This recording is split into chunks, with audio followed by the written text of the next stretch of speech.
حضرت عبداللہ ابن عمر رضی اللہ تعالیٰ عنہ بیمار ہو گئے، شدید علیل تھے، طبیعت مبارک میں کمزوری آ گئی، کچھ کھانے کو دل نہیں کرتا تھا، گھر والے بار بار کہتے کچھ کھا لیجئے کچھ کھا لیجئے، نہیں کھاتے تھے۔ بالآخر حضرت نافع آپ کے غلام تھے، ان سے کہنے لگے کہیں سے مچھلی مل جائے نا تھوڑی سی، میں کھاؤں گا۔ تو کہتے ہیں میں سارے مدینے میں ڈھونڈتا رہا، مچھلی نہ ملی، اگلے دن بھی ڈھونڈی تو نہ ملی، تیسرے دن بھی ڈھونڈی تو نہ ملی، تو فرمانے لگے یار بس چھوٹی سی خواہش ہے، کوئی فرض نہیں ملتی تو رہنے دے۔ کہتے ہیں چوتھے دن مچھلی مل گئی، میں 1.5 دینار کی مچھلی لایا، لا کے حضرت عبداللہ ابن عمر رضی اللہ تعالیٰ عنہ کے سامنے جو مچھلی رکھی تو آپ نے لقمہ روٹی کا توڑا تھا، مچھلی کو لگانے لگے کہ دروازے پہ فقیر نے آ کے آواز دی کچھ کھانے کو دو۔ تو حضرت عبداللہ ابن عمر نے روک لیا اور ہنسے۔ کئی دفعہ دے ہم بھی دیتے ہیں پر ہمارا چہرہ دیکھنے والا ہوتا ہے، اتنے ہم غصے میں ہوتے ہیں دے دیتے ہیں، لیکن جو کھلوٹیں ہوتی ہیں نا چہرے والی وہ گنی نہیں جاتی۔ ہنسے، فرمایا دیکھو میرا اللہ کتنا کریم ہے، وہ مجھے بچانا چاہتا ہے، اٹھا بار دیا جا کے۔ تو خادم اب حکم کا پابند تھا، وہ لیت اللہ تو کر نہیں سکتا تھا، وہ گیا اور جا کے دے آیا۔ فقیر جب سارے محلے سے آٹا اکٹھا کر لیتے ہیں تو پھر ایک جگہ جا کے بیچتے بھی ہیں۔ دے آیا، وہ 2 گلیاں آگے گزرا تو میں پیچھے دوڑا گیا، میں نے کہا سچ بتا کھانی ہے کہ بیچنی ہے؟ وہ کہنے لگا جو بھی سبب لگ جائے کر جاؤں گا، آپ نے دے جو دی ہے۔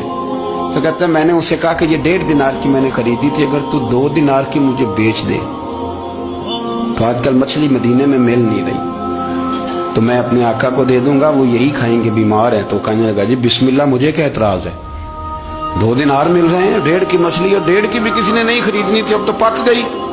فرماتے میں نے 2 دینار اس کو تھمائے، وہ مچھلی اس سے خریدی اور خرید کر کے میں لا کے حضرت عبداللہ ابن عمر کے سامنے دوبارہ رکھی۔ تو فرمایا یہ کیسے آ گئی؟ میں نے کہا حضور 1.5 کی خریدی تھی اور پھر فقیر کو دے دی، اب اسی سے میں 2 دینار کی خرید کے لایا ہوں، آپ قبول فرمائیں۔ تو فرمانے لگے تم نے اچھا نہیں کیا، اب اس طرح کرو 2 دینار بھی اسے دے اور مچھلی بھی واپس دے آؤ۔ عرض کی حضور کیوں؟ فرمایا تم نے قرآن نہیں پڑھا؟